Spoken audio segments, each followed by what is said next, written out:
Welcome to the Layman Seminary. Today what I'm going to be doing is I'm going to be working in real time on my Hebrew exegetical paper that is for Intermediate Hebrew 2 that is due within, say, 2 days on the 15th.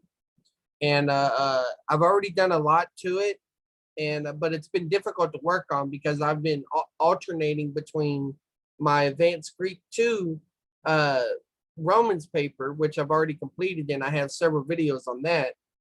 And also my grandmother died in the process, and I've already had an extension, and so it's been very difficult because the drawback is that I have to keep coming back to my paper and working on it, alternating first from the Greek to the Hebrew. And then the other challenge, of course, is just to constantly keep working on it and work a 40-hour shift, at work. So 40-week-hour shift.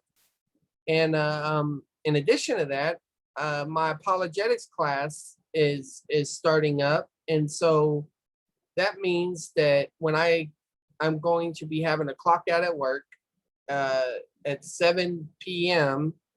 And then clock on for 2 hours and then clock back in. And so that means I won't be getting home till like 11 something and all that. And I'm not getting into my personal life, but my point is that there's a lot of stressors involved when you're in seminary, work, family, all that type of stuff. And it's getting down to the wire. And like I said before in the other videos, I'm making these videos mainly to motivate me to work on my paper, but it also will help other people that in the future may find themselves struggling with motivation or deadlines or things like that. And so with that said, we'll begin. Let me pray. Father God, as we come to you right now, Lord, be with us as we work on this paper, Lord. I pray you help me in the immediate aspect of things, but also pray for the hearers and the watchers, Lord, that as they're working on their papers or as they're studying scripture more deeply or whatever, they can see how to make decisions, maybe to make better decisions than I have, and just to benefit from this, Lord. Bless them and bless this time. In Jesus' name we pray. Amen. All right. Okay. So the first part of the paper is a little bit more polished. This is a 30-page paper. I have not written my translation in here yet. I've done a preliminary translation, but nothing I'm satisfied with, so I will insert that in here. 3 pages of it is textual criticism, which is a problem because right now I'm like at 5 pages of textual criticism on Genesis chapter 15. So I'm going to have to do some work on that. But in this particular video, I'm just reading up the flow until I get to the main focus of Genesis 15:6, and that's probably where I'll cut off the video because I have to do a lot more work there. But mainly I'm just trying to fix things for flow and just whatever I catch along the way. All right, so I'll start reading. God promised Abram he would have descendants who would receive the land shown to him. After the battle of the kings, God gives him further revelation about this promise. Abram responds with belief, which the New Testament cites in 3 places. I'll insert those later on. These passages influence the articulation of the doctrine of justification. This paper takes Genesis 15:6 as relating to experiential sanctification. I actually took the acronyms out. I'm trying to do this paper without acronyms because of the context of Abram and service to the Lord as suzerain when God gave him the Abrahamic covenant. I'll take out this acronym as well. Okay. So there's basically my thesis is that this paper is going to argue that Genesis 15:6 relates more to experiential sanctification because of the context. And there's a lot going on in this chapter and stuff that I thought I knew or understood. Some of that's been challenged, in the midst of this paper, and there's a lot of directions I can go, but I tried to limit my scope to that. So the structure and immediate context. In the patriarchal narratives of Genesis 11:27 through 50, the Toledo de Terra tells what happened to his descendants and contains the story of Abraham. So that's 11 to 25. Two pericopes follow each other, 13 through 14 and 15 through 16. Some motifs from chapters 12 through 14 relate to Genesis 15. And so the statement about the motifs, let's see.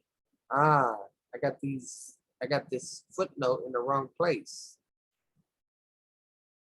Should go here. Okay, and this footnote is pretty comprehensive.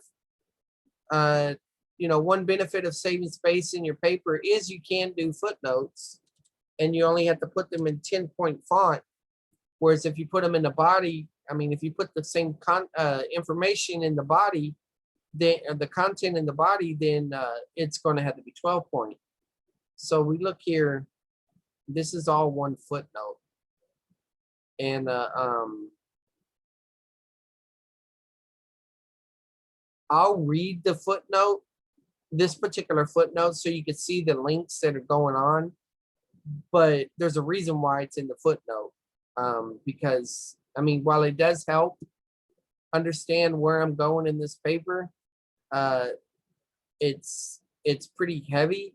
And that's the other thing. In this paper, what I tend to do is put the Hebrew, the syntax, grammar, textual criticism, those types of things like that in the footnotes. All right, so this is talking about the motifs. Okay, let's see here. And like I said, some of this you are not going to understand unless you know Hebrew. But it just gives you an idea of what's going on here. They relate the story of Abraham found in Genesis chapters 12 to 15 to the Exodus deliverance. In Genesis 14, Israel's future enemies, the Amorites, are allied with Abram. They're under attack, and their opposition has taken Lot hostage. Abram joins them in battle. This insight explains why the time of the Amorites has not been fulfilled means. That's in chapter 15. God spared them through Abraham in a blessing by association manner, even as their opposition experienced the punitive side of Genesis 12:3. First, the repeated verb yatzah occurs in several places within Genesis 12 through 15 to link the call of Abram to the promise of God to deliver the future nation. This battle is the rebellion of vassals from their former suzerain Kedorlaomer. He did not come alone, and they defeated the Amorites. God has not yet destroyed Sodom and Gomorrah. Those kings attempted to overthrow the opposing suzerain, but had to flee instead. Another link in the story of Abraham between him and the future nation is the word possession, rekutz. Abram hears how they took Lot hostage and joins his allies. Abram took his 318 fighters and recovered all the possessions and Lot. The king of Sodom went to meet him to reward him. Melchizedek was there. The words of Melchizedek occur between the rekutz motif, and they bring together the yatzah motif. Melchizedek's name, Melchizedek, links, maybe I should put this, I'll keep it right there, links to the righteousness, Tzedakah, in 15:6 to characterize Abram as a righteous representative as Melchizedek was. The realm he serves is Salem. The other place Salem occurs in Psalm 76:2, which refers to God's tabernacle being in Salem. Salem is mentioned in 15:16 to say he comes from a place of peace that has not yet experienced peace. Let me put this.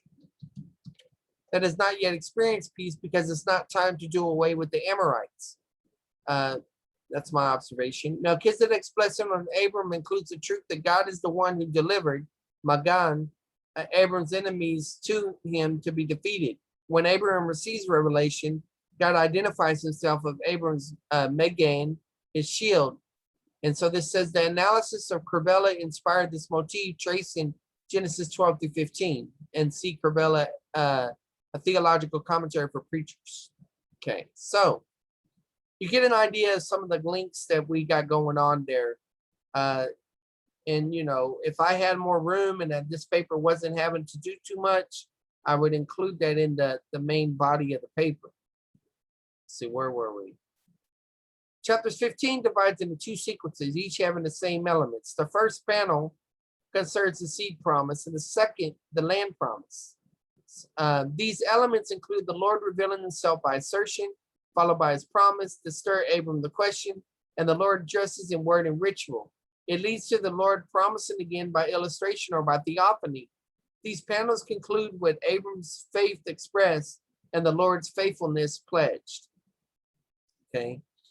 And the statement about the panel lets us know that we're relying on Cravella there, as well as Wenham, who when Cravella makes his chart, he's basing it off of Wenham's chart. So continuing on, let's see here. Oh, and I also mentioned this book right here. But this article in this book, Steve Dempster, he believed in the Lord, the pedigree of justification in Pentateuch, which is in the book, The Doctrine on Which the Church Stands or Falls, Justification in Biblical, Theological, Historical, Pastoral Perspective. He takes the view that it's initial statement, burning question, action, divine verdict. So his is more general, but these are all still good divisions to get an idea of the structure of what's going on here. Okay, the exposition of Genesis 15, context of service. Genesis 15 occurs within the service context because the recipients of the book of Genesis are to serve the Lord in the promised land. If Abram's position of salvation is in Genesis, which is unlikely, and so the recipients of the book of the second generation Israelites, and I'm making a note on that.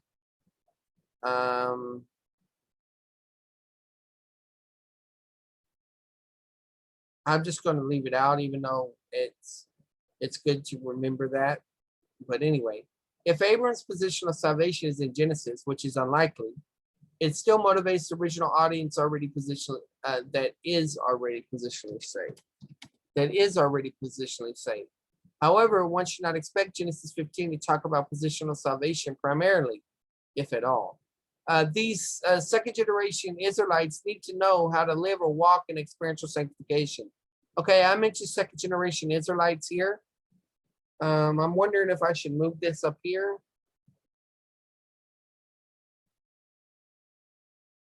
I think the reason that I separated it is because it was just a bulky sentence to see, because the recipients of the book of Genesis, I could say the recipients are the second generation Israelites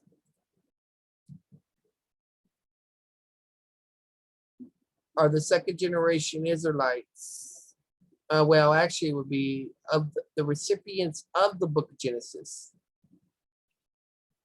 Of the book of Genesis are the second generation Israelites, okay?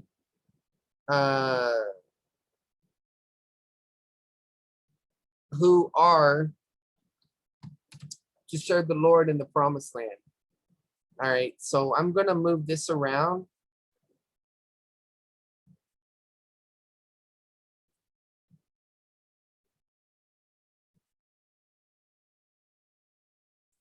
Okay.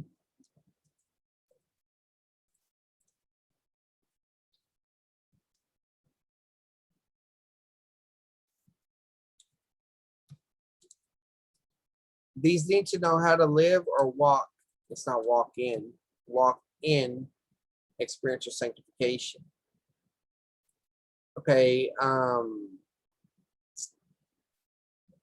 let me move this around too.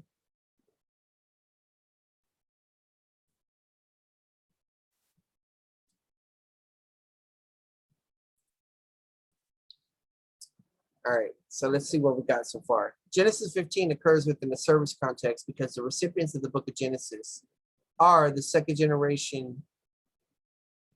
I don't really need the book of Genesis because it says Genesis 15 here. I could actually say the recipients, but I could just say the book to just clarify it.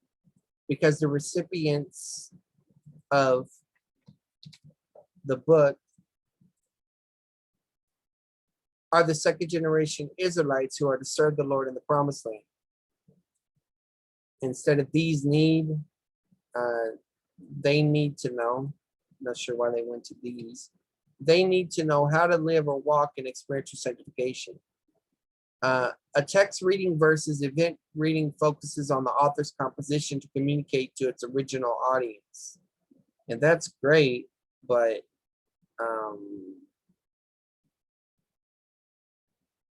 I'm wondering if maybe I should okay, this will actually be better in a footnote.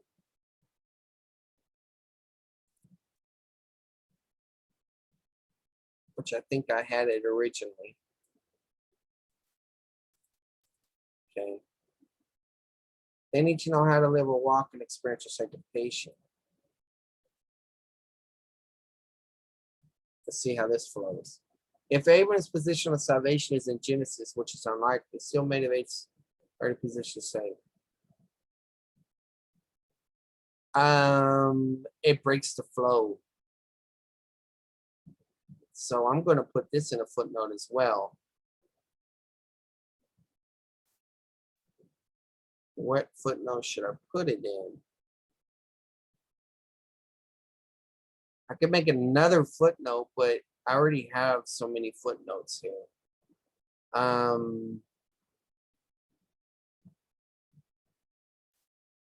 Let me just put it in a footnote right here, and I can always change it later on. And I know my footnotes are supposed to be hanging, but I'll fix that later. Let's see. Cut that.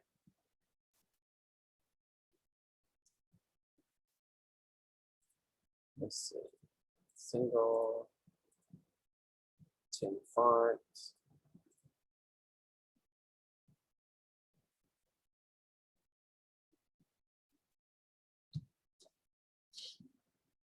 All right. I can always try to cut up some of this too. That's unnecessary, but I'm kind of saving that for last. All right. So let's back up for a minute and look at what it's going to look like. Okay. So context of service. After Abraham was, okay. So this relates to the purpose of the book. And this ties back to service. Here's the word serve.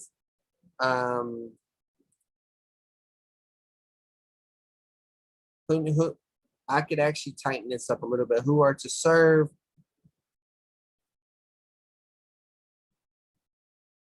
I'll leave it like that. After Abram was faithful in service to the Lord as his suzerain, he experiences fear. God reassures Abram by giving him a divine revelation. Abram believed in God's land promise. However, he needed reassurance of the seed promise. Okay, how many times have I said reassurance here?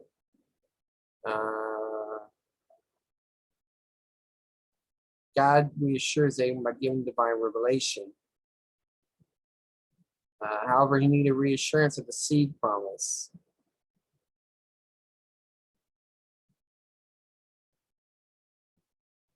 Okay. I'm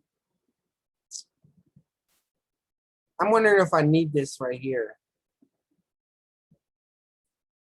I mean, it does introduce I'll leave it, but let's see. Abram believed in God's land promise, however, needed reassurance of the seed promise. God gave comfort by cutting that. Here, we got to change this to Abrahamic covenant. Further supporting the service context.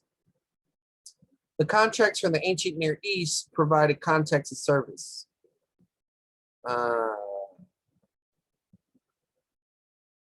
Okay, that's fine. I was going to put also in there, but that worked. A suzerain may give the royal land grant as a reward for faithful service. It may have preconditions and conditions for receiving the suzerain's favor. God is the one that contextualizes himself as suzerain and determines the contingent elements of his arrangement. The recipient is already a positionally saved servant in a God-given royal land grant because God does not give a covenant to an unbeliever.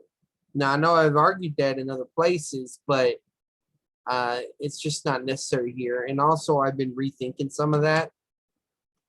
Let's see here. And I'm thinking this could actually go down here as a footnote. 'Cause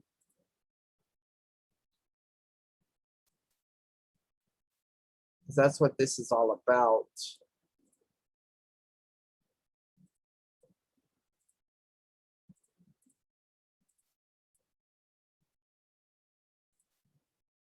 Okay. So let's check and see how that affects the flow of things. Basically, what I'm looking at here is, I mean, as a general rule, I mean, 4 footnotes per page is good, you know, but sometimes some papers require more extensive footnotes. If you read journal articles, sometimes they have huge footnotes, about as big as these actually. That looks okay. That looks okay. I mean, I can probably cut into some of this later on and fix that. And that looks okay. So sequence 1, 15, 1 through 6, Abraham interacting. It's not Abraham yet, so let's make that Abram interacting. Okay. God reveals his will to his servant Abram, after having enabled Abram's military victory. The narrator references events that have transpired. Abram went to battle. Well, I can actually combine these, I think. And transpired where Abram, I don't like short sentences. I mean, sometimes, yeah, they're okay.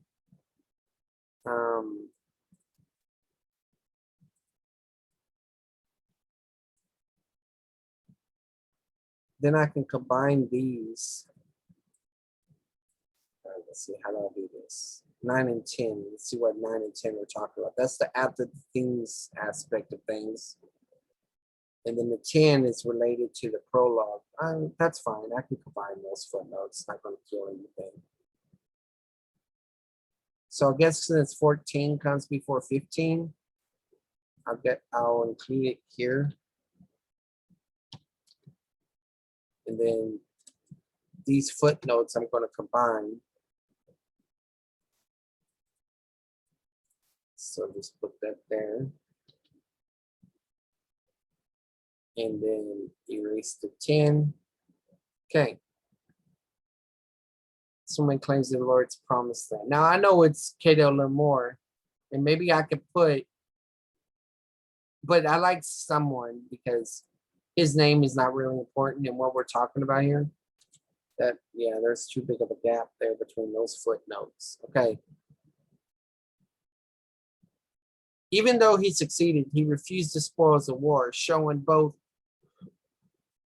war or battle. I use battle here. I know technically a battle is not the same thing as a war. Wars are long and drawn out. Battles are individual, but we'll ride with it for this version because we got to get this thing turned in. It doesn't have to be all literary, beautiful with a great aesthetic quality. I just got to get the requirements done, and then in the future I can always rework them. Even though it succeeded, he refused the spoils of war, showing both Abram's faithfulness to God and God's faithfulness to Abraham. Now the Lord rewards him with the land grant to act as vassal and let's put this for acting.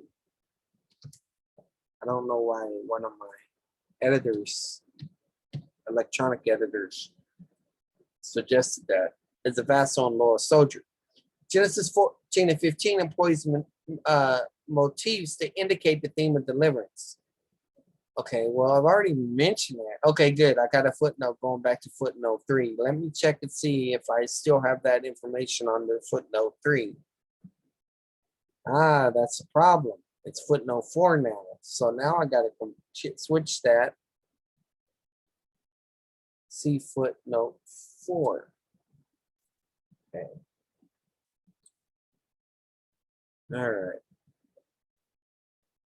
Theme of deliverance. Melchizedek functions as God's representative in contrast to the king of Solomon and reaffirms God's promises to Abram. However, Abram still feared,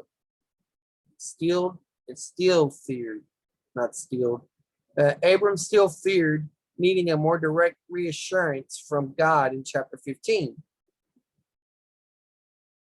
Do I need a reassurance in chapter 15? I don't think so, because I've already kind of introduced that earlier. The king of Sodom knew Abram should have the land by conquest, and he sought to appease him by offering him what was already his. Okay, the he, the his, and all that. It's and the king sought to appease Abram. It's going to put Abram's name in here to help, by offering him what was already his. Abram trusted in God, not wanting to ally with Sodom. All right. As a reward, God gives him additional reassurance. God's call to Abram and the nation is to trust him while waiting for the right time for fulfillment. When one depends on God, God counts it as experiential righteousness. That's true, but why do I have it here? It's going to be something I'm going to introduce later on, so I'm just going to take it out.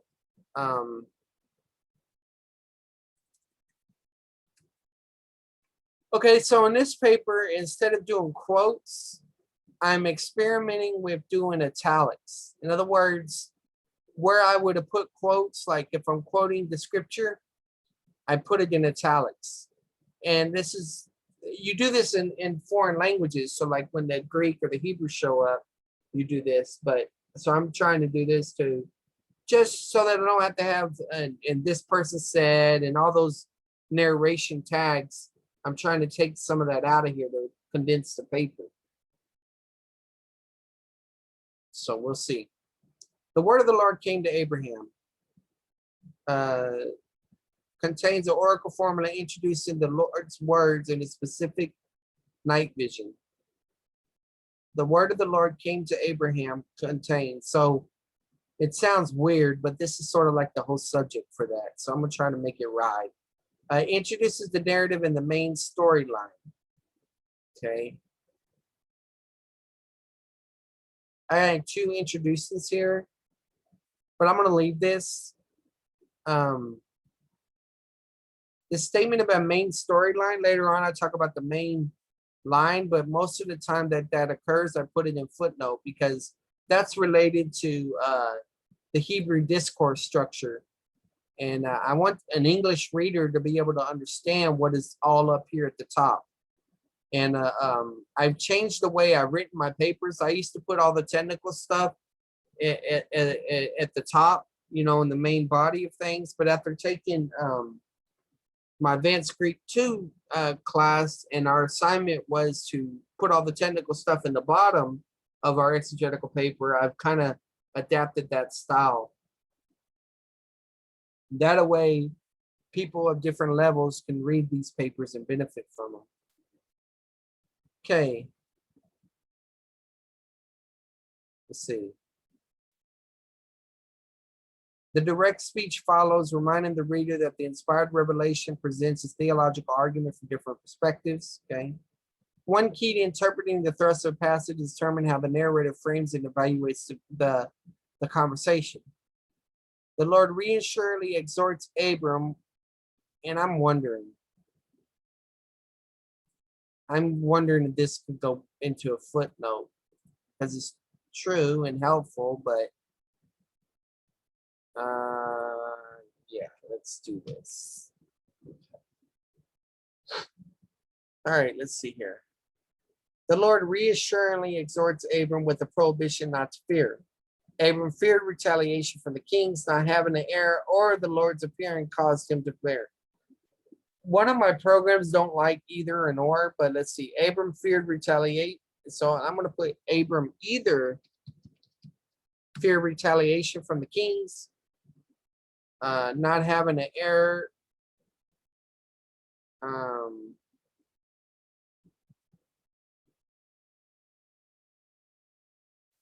let's change this to for lacking an heir.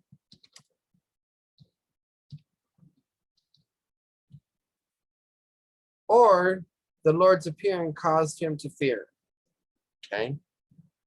Having seed was essential for him to stay in the land. So seed is, of course, descendant. So we're just going to change it to having a descendant was essential for him to stay in the land. If he was already fearing, he needed reassurance. The Lord did not tell Abram not to fear in Genesis 12:2. When he appeared, basically. After everything experienced his call, he had greater reason to fear the Lord. He had just seen his enemies judged. Let me think about this.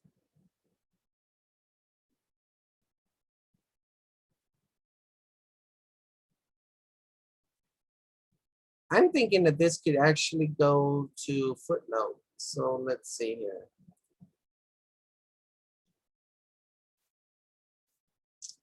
Yeah, I'll make that a footnote. If I feel like that it breaks the flow of something, I'll put it in a footnote. The Lord supports Melchizedek's similar words. Abram trusted in the Lord for deliverance so that he would receive the land. So it is both reassurance and a reward. It is both reassurance and a reward. The Lord asserts something about himself that implies a promise to reassure Abram. God solemnly speaks, I am your shield. The text uses the formula of divine identification when the covenant is formalized. It is an explicit promise from the Lord. Abram's reward or his wages are to be very great. God's previous protection and provision continue as part of Abram's reward for trusting the Lord, for not working. Let me add a for in here. For not working with the pagan king. Abram wanted others to know God stands with him, and by God alone he stands. Okay, I know it sounds choppy, but I'll just go with that for now. Abram's response in Genesis 15:2-3 indicates the reward concerned descendants. Now, I said right here, where did I say this? So it is both reassurance and a reward. I guess it's different enough to keep.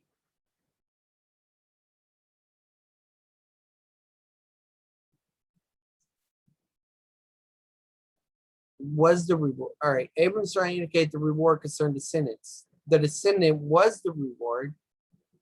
Again, let's put the either in there. Was either the reward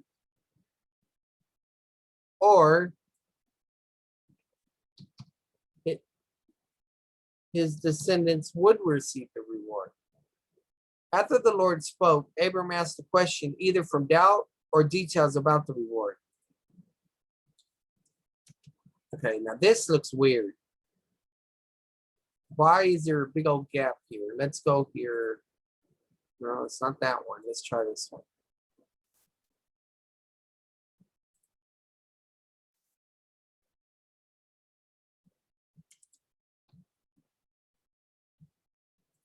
Why in the world do I have this huge gap right here?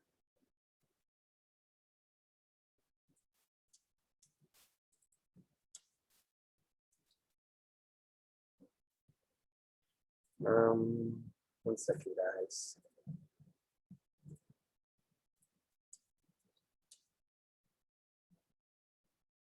What's going on here? Okay, I need to back up so I can remember. Okay, so 2 and 3 is what I'm talking about. So let's see if I can.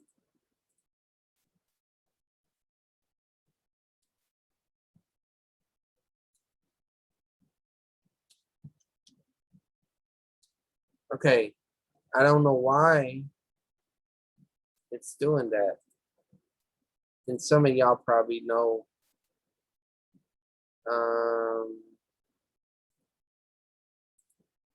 Whoa, don't want to do that, whatever that was. Okay, so I don't know the official way to fix this. So what I'm gonna try to do is I'm gonna try to combine a verse to get everything on the same line. After the Lord spoke, Abram asked a question, either from doubt or details about the reward.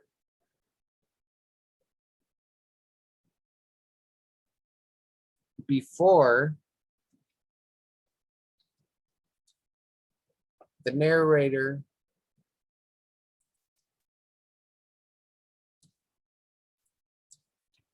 Oh, that's just horrible. Nothing I'm doing is working here. All right. Well, we're getting some real-time troubleshooting. And normally I just look on YouTube, but since I'm recording, I'm not going to do that. Let me try this. If I remove formatting,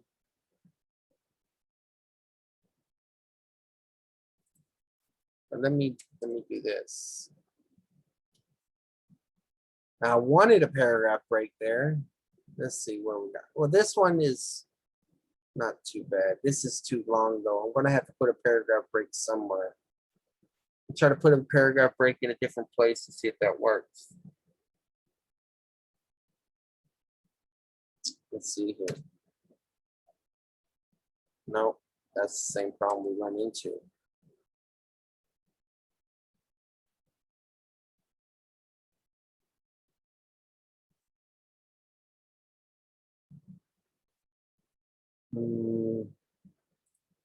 Let's try this. I mean, technically,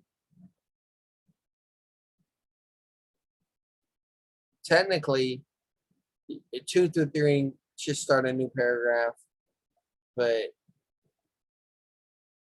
I think I'll be all right. I mean, it just looks like I fixed it, you know?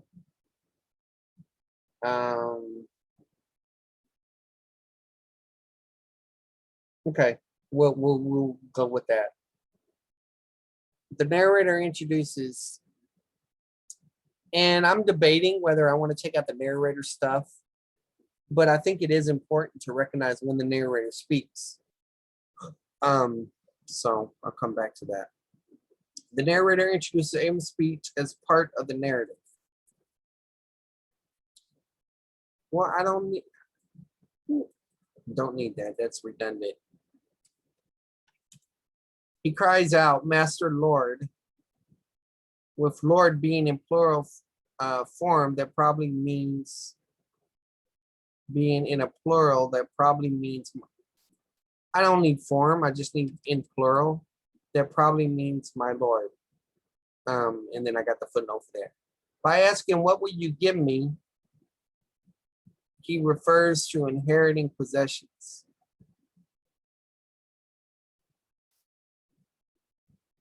By asking what you will give me. No, they're wrong about that. I think. So let me just ignore that. By asking what will you give me, he refers to inheriting possessions. It's tricky. I don't know how that works. So I put a comma after it, or just put a comma.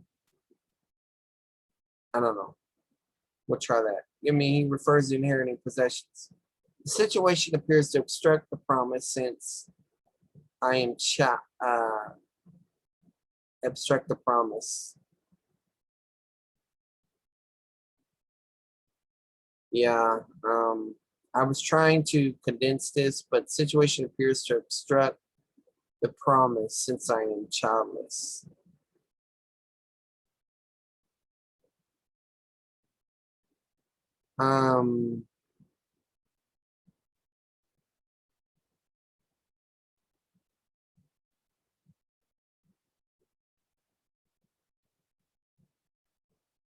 I could say since I am childless, I don't like that. The situation appears to obstruct the promise.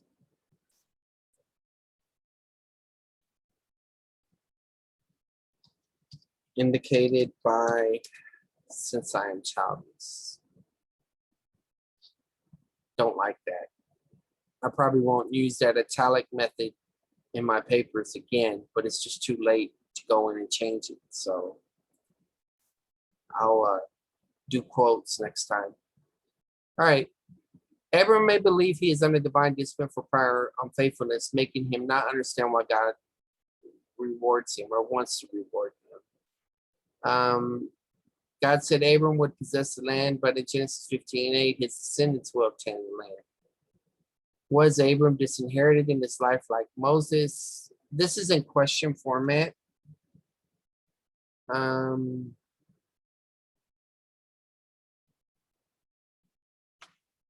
We'll change it to take it out of question format and say perhaps Abram was disinherited, or maybe in danger of disinheritance. Perhaps Abram was disinherited in life like Moses. Make that a period. The word used in Numbers, same one used in 15:6. Abram, like Moses, will die. The other people. This is more of the case for that argument, so I'm just going to put it in the footnote.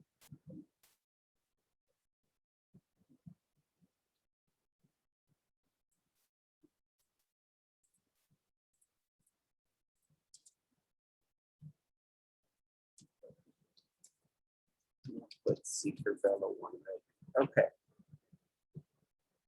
All right. He clarifies childless as without as being. I don't know why they don't have the word being. They don't like the word being, but as being without a biological error. There are several options for how to interpret Genesis 15:2. No one is sure what is meant by ben masek, when the word mesek only occurs here. Now this is difficult because this section is dealt with under textual criticism, but the stuff underneath textual criticism deals more with cognate languages and the words. So what I've done is I've debated about, do I put the textual criticism information underneath 15:2 or treat it separately in the textual criticism section? And right now I went ahead and I'm putting the textual criticism stuff in a separate portion. So here are some options. Abraham views Eliezer as a threat, so Abram complained to God that Eliezer would usurp his house. 2, Mesek is a previous name for the land of Damascus. Okay. 3, it is a steward, cupbearer, provider, manager, servant, as in donkey boy or even butler. This one is sort of like a fourth one, so we'll go ahead and make it 4. He may be the son of a steward, so this will be the 5th one. 5, error is from ben mesek. Well, I don't even know what that means. So I did such a horrible job of preserving that. Error is from ben mesek. The word for inheritor, I think that's what, or maybe it's saying from the location of ben mesek. I don't know. I'll just eliminate this option. Maybe I'll come across it again. I got my stuff footnoted in the bottom if I need to. 5. Mesek is the personal name of Eliezer's slave mother. Okay, that's all right. And then the other option is to eliminate and amend the text in several,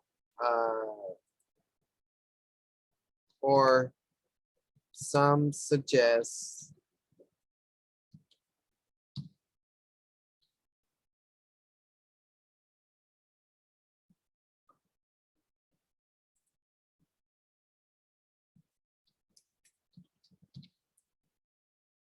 let's see how do I want to do this. As a last option,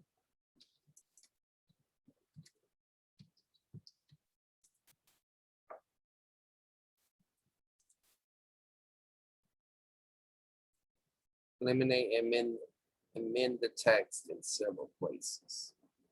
I don't ever like doing that, but I include it because the scholars include it. Okay, so I got some other footnotes here. Damascus is to be taken attributably with the following name. And what's so tricky about this is it's very hard to keep up with what's going on. So let me pull up my Hebrew here. Which one do I want to use? Let's go with this one.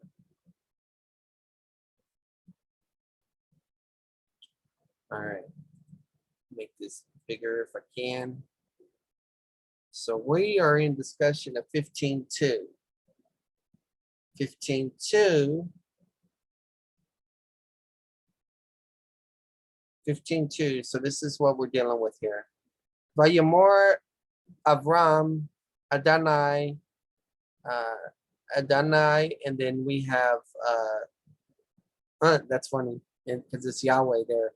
So you actually have Adonai. So I guess if you're reading it, you wouldn't put Adonai there. You would just say Adonai Yahweh,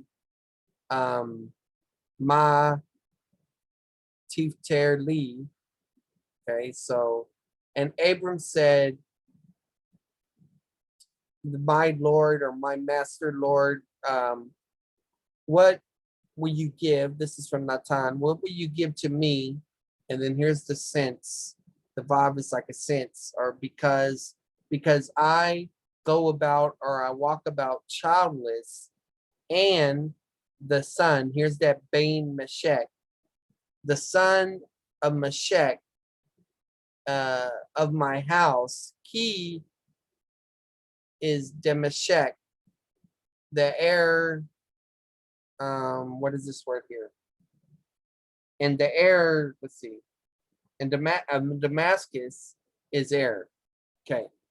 Now, the tricky part is, like I said, we don't know what Ben Meshech is. All right. Honestly, I mean, people don't know. Is this a name? Is this a place? What's going on here? So when we get a footnote saying here, because what I did was whenever I first did this paper, I went through and I used, I'll show this for y'all. I used the exegetical guide, and I did this for the whole chapter. At least I think I might have done it for the first half. And so this gives me access to all my textual criticism stuff, but mainly down here, you got your grammars. So all the exegetical stuff, all of that, I found my verse, I wrote a summary of my verse, and then I footnoted the exegetical stuff. And then after I did that, then I overlaid it with commentaries that I found information concerning that. So what that means is that there are times in my paper where I come across things like this, where it says Damascus is to be taken attributably with the following name. And I got it footnoted, right? And it says Ross. Well, which Ross? Is it the grammar or is it the creation of blessings? So I need to specify which one it is because I'm quoting two different resources by him. So I'm going to try to trace that down, and I'm going to try to find out what's going on here. So Ross 365.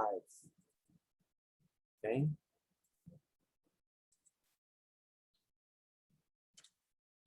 Okay, so he's talking about punning right here, paranomasia.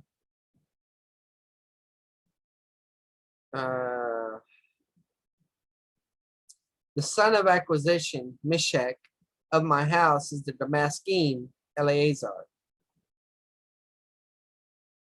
Okay, that's true, but where is he saying it's functioning attributively? Is to be taken attributively with the following name. Maybe I was describing that. The son of acquisition, Meshech, of my house is the Damascene. I think he's talking about Damascene. Let's see. Yeah, I had the word Damascus, but he's basically saying Damascene.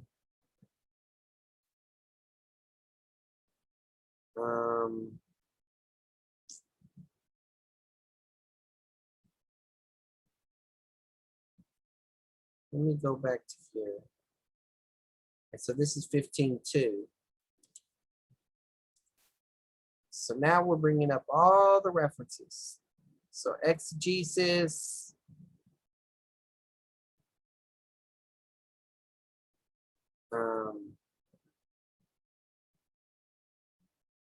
We'll go here. Here's 15:2. Okay, so he's talking about the Adonai Lord here. Meshech. The noun means acquisition. Entire expression, Vamin Meshech Bati, the son of Meshech of my house. Emphasize someone over the house, or someone inherit the man if he dies childless. Okay, now I'm glad that's said there because the entire expression of someone over house or someone inherit the man died childless. I definitely need to quote that.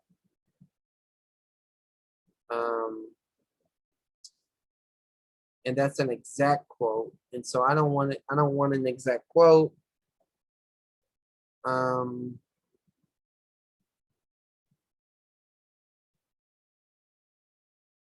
Let's move this up here.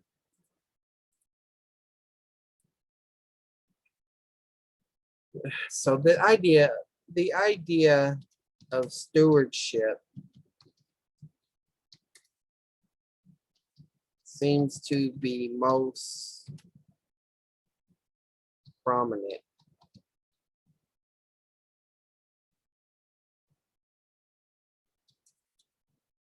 Okay, so now the idea of stewardship and inheritance seems to be most prominent. So instead of emphasize, I got prominent. That'll work.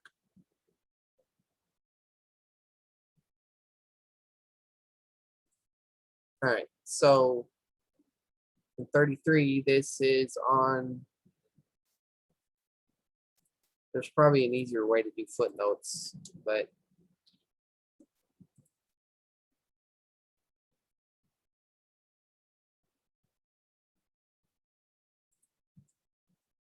okay, so Ross, I'll just shorten it to Introduction to Biblical Hebrew. I may change that later on to Introduction or something, but okay, so that takes care of that. And then Damascus be taken attributed with the following name. Ah, here it is. The name Damascus be taken attributed with the following name. Okay, so this word is what he's discussing right here, not the first one. See, that's what's tricky is, remember the word Ben Mesek, some take it to mean the land of Damascus. But this is not talking about the first word. This is talking about the second word. And so when we look at our Hebrew, instead of it talking about this one, Ben Mesek, he is talking about Damasek right here. And then he's saying it's attributive of Eleazar. In other words, it's describing a characteristics, and he's taking it to refer to the Damascene. And so what is he saying about the Damascene?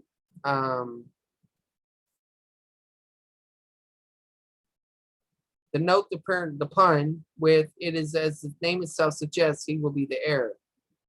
Okay, so he seems to be saying Damascus is the location. Okay.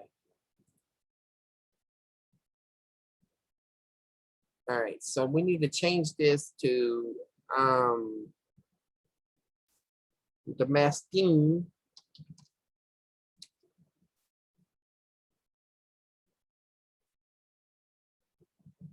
Okay, I got it. I'm gonna come off of here. Let's see where we go. Paranamasia suggests he will be the heir.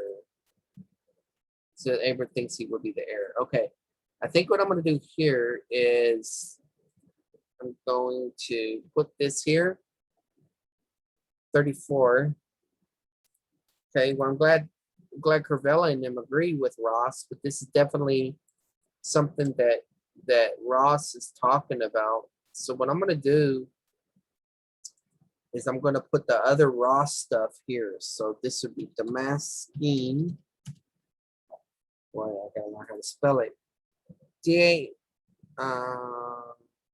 Well, he just kept it Damascus, even though his previous translation, let's see if I go back.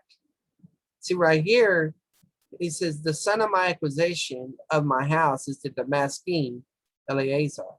Well, if you're going to put that like that, then maybe we should include it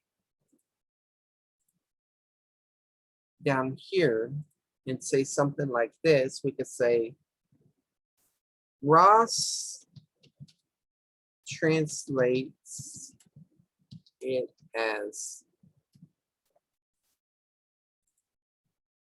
the son of acquisition, Exegesis is the Damascene. Okay, so that's letting us know 365 is that page. All right, we can fix that in a minute. Now,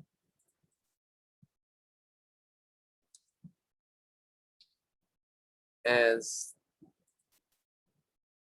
the son of acquisition,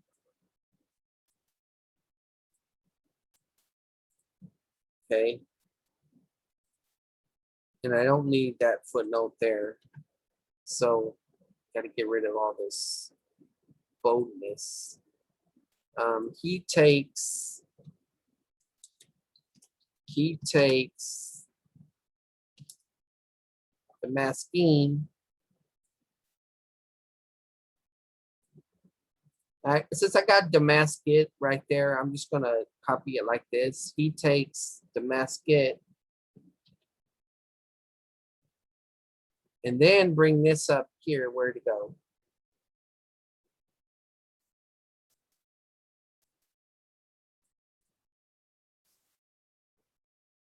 He takes Damascene attributably with the following name, Eleazar.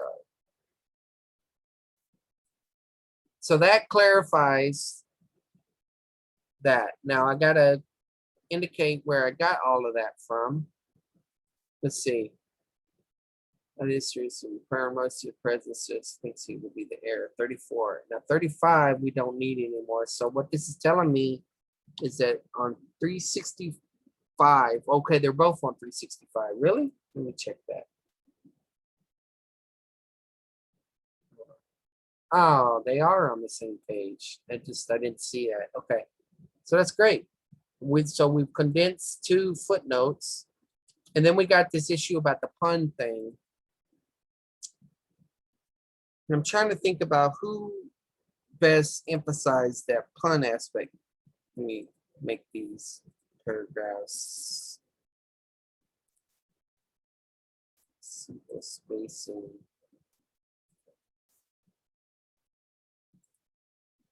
And I need to put Ross introducing. Maybe I just use the word grammar. Ross grammar, comma. Put this in italics. Hope I'm spelling the word grammar right. Put Ross grammar here. All right, that clarifies that. Okay, laser. So, where are we at?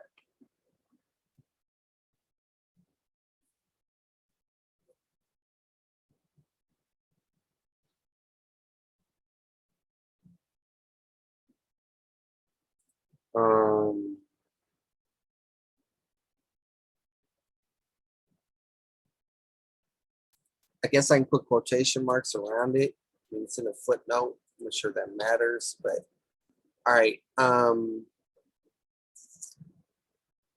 Okay, so we got this information about the pun stuff. I can't remember what resource went into detail about the pun aspect, but it's clear that he mentions paranomasia in the same place, because right here underneath paranomasia, he's talking about it. But he's talking about this pun, but there's another person that says that the pun can come off of zara, in other words, the seed. So we can put something like Eleazar may itself pun off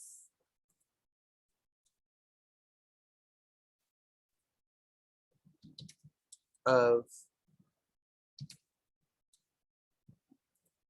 Zara, the word for seed.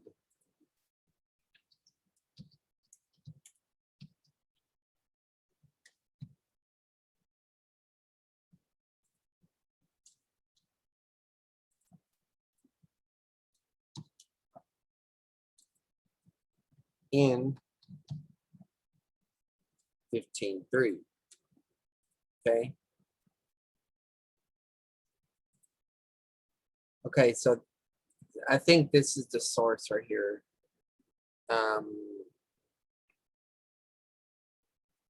If that, so this would be something like that would mean that Abram is trying to replace the seed promise. And he believes he's helping God. Okay. Seed promise while thinking he is helping God out.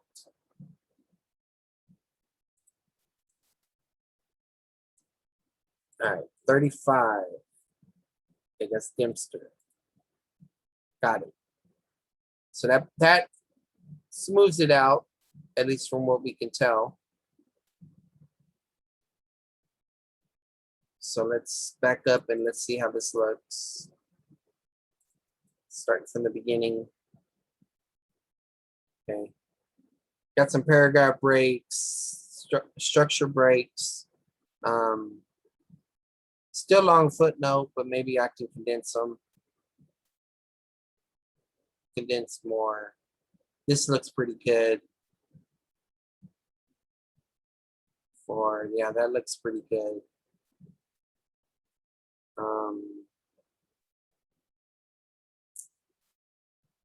That looks okay. The stuff highlighted is text or criticism stuff that I may move around.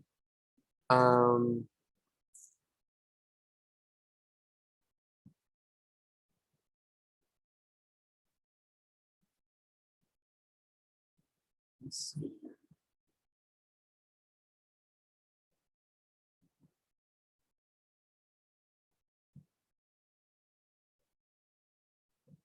Okay. There's a gap here. Let's see what happens. There we go. That fixes that. That's another thing to check for is these gaps at the bottom. You just want a little space. It's not bad. Not bad. That looks bigger. Let's see if we can. No, I guess that one is going to have to go like that. See, some of these, like the footnotes, are the line is right up on it, and there's other places. I'm not a pro at formatting formatting this stuff, so just have to turn this in like it is. First about the word part. Let's see here.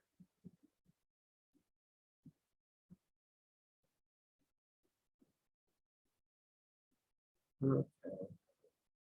Let me see if I can. Nope, that one's good. All right. So now we're right here, 5:3.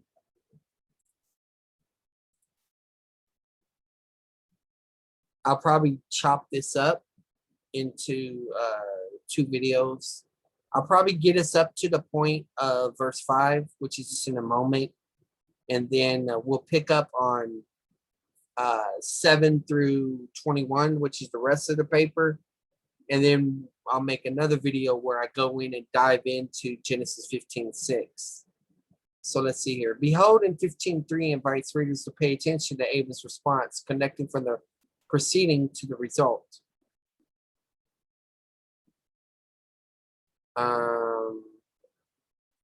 Connection to Abel's response, connected to the proceeding to the result. I don't even like how that sounds. I had the word clause in there. Connected from the preceding clause to the result clause. I just didn't want to use the word clause in the paper because people may not know what a clause is. To the result clause, but it looks like I have to. The look is as in look. So this is going to look, you have not given me a descendant. Look, the son of my house will be my heir. What heir me?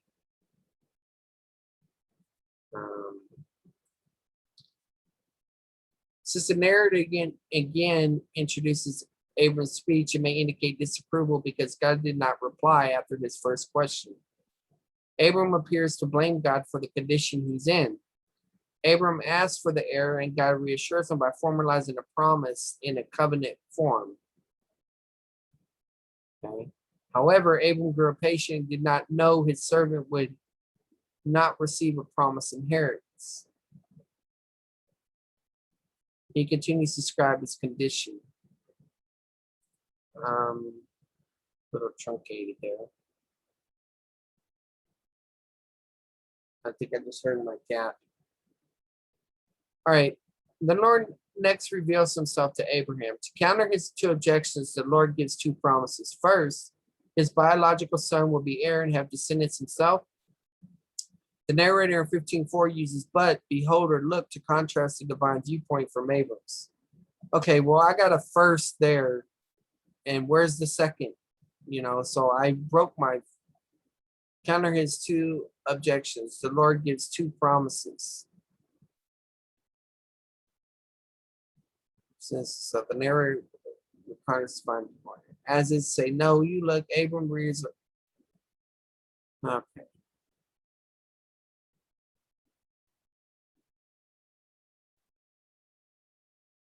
Well, it looks like I tried two different structures here and I wasn't consistent with either one of them. So I'm going to have to rework this. So the Lord next revealed himself to Abraham.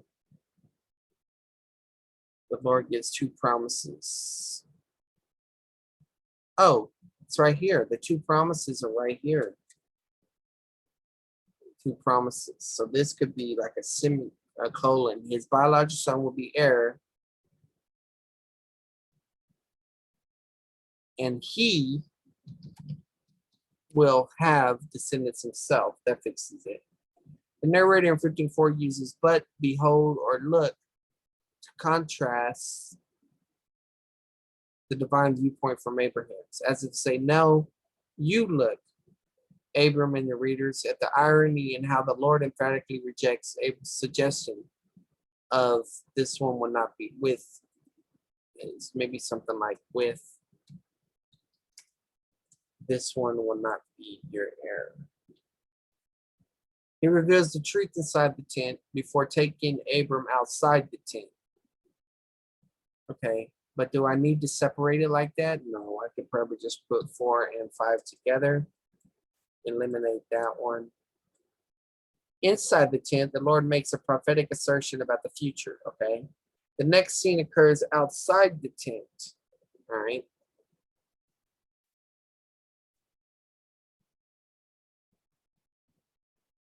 I'm assuming that's a good place to break. Seriously, the records the Lord's action. See the narrator thing. I really want to figure out another way to do that, but I was trying to indicate, when the narrator was speaking and all that. So I'll work on that as well. The next scene occurs outside the tent. The narrator records the Lord's actions to reassure Abram. The language brought forth reminds Abram of his call, which we've already talked about before, but I probably need to put a reference to the Hebrew word there at the bottom. So let's I'll put the word Hebrew right here to remind me. Okay, two commands follow before an impossible condition. And once again, I can merge that together. So, don't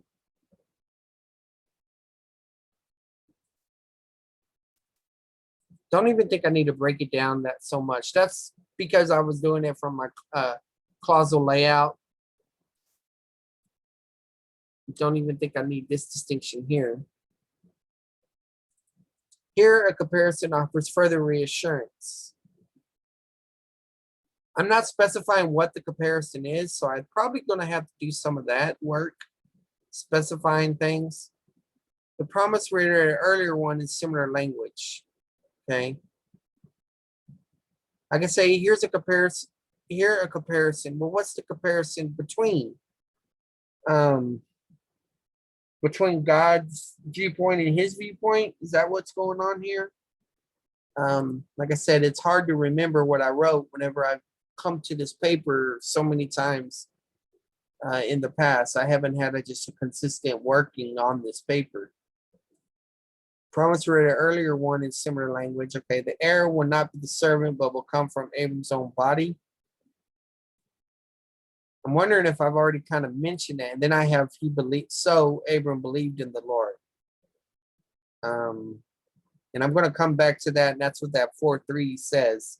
See section on 15:6. Okay, so I'm going to stop the video right there and start another one, and we'll be picking up on 15:17 through 21. And then after we got 15 through 17 through 21 smoothed out, then I'll come back in and probably in a separate video work on 15:6 by itself. Okay, so if this was beneficial to y'all, subscribe if you haven't already. Hit the bell if you want notifications. Give us a thumbs up. Share this with others. Most of all, keep this ministry in prayer. God bless.